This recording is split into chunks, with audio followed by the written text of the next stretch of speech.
அனைவருக்கும் வணக்கம். நான் மிஸ்ஸஸ் அகல்யா ரவிக்குமார். முருக பக்தர்கள் அனைவருமே திருப்பங்கல் அருளும் திருமலை குமரனை ஒரு முறையாவது நம்ம பார்க்கணும். இது தென்காசி மாவட்டத்தில் மேற்கு தொடர்ச்சி மலையடிவாரத்தில் இருக்கக்கூடிய திருமலை முத்துக்குமார சுவாமி கோயில் தான் இது. சுரண்டேல இருந்து 26 கிலோமீட்டர் தூரத்தில் இருக்கு.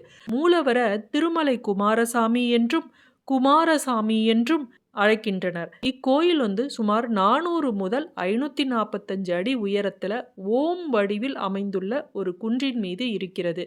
நுழைவு பகுதியில் ஒரு பிள்ளையார் சன்னதி இருக்கு. இந்த மலை மீது திருமலை காளி உள்ளார்.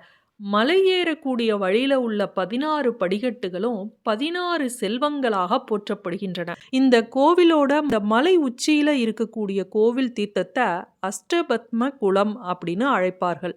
பொதுவாக சிவன் கோவிலில் தான் சப்தகன்னியர் சிலை இருக்கும். ஆனால் இது முருகனோட தலமாக இருந்தாலும் இங்கு இருக்கக்கூடிய தீர்த்தக்கரையிலும் சப்தகன்னியர் இருப்பது ஒரு சிறப்பு. ஓம் வடிவில் இருக்கக்கூடிய மலை மீது வேல் மட்டும்தான் இருந்தது. அதற்கு பிறகு எப்படி இந்த கோவில் வந்தது அப்படின்னு பார்க்கலாமா? முன்னொரு காலத்தில் திருமலை கோயிலில் ஒரு வேல் மட்டுமே இருந்தது.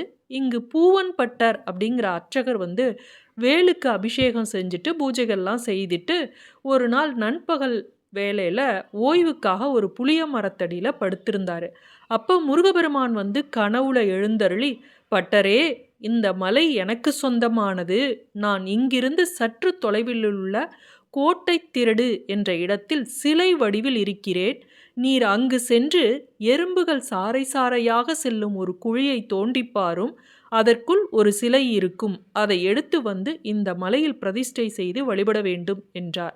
அதன்படியே அப்போது பந்தளத்தை ஆண்ட அரசருக்கு இந்த தகவல் தெரிவிக்கப்பட்டு அதற்கு பிறகு முருகன் சிலையை எடுத்து இங்கு பிரதிஷ்டை செய்தார்கள் என்பது செய்தி.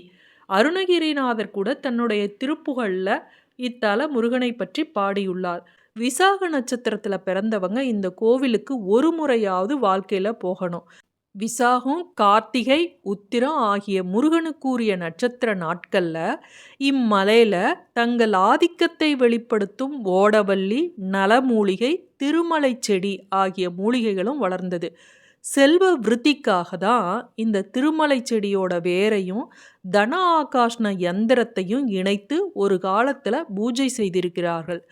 இந்த மூலிகைகள் இப்போ அடையாளம் காண முடியவில்லை. வி என்றால் மேலான என்றும் சாகம் என்றால் ஜோதி என்றும் பொருள்படும். விசாக நட்சத்திரம் விமல சாகம், விபவ சாகம், விபுல சாகம் என்ற மூவகை ஒளிக்கிரணங்களை கொண்டது.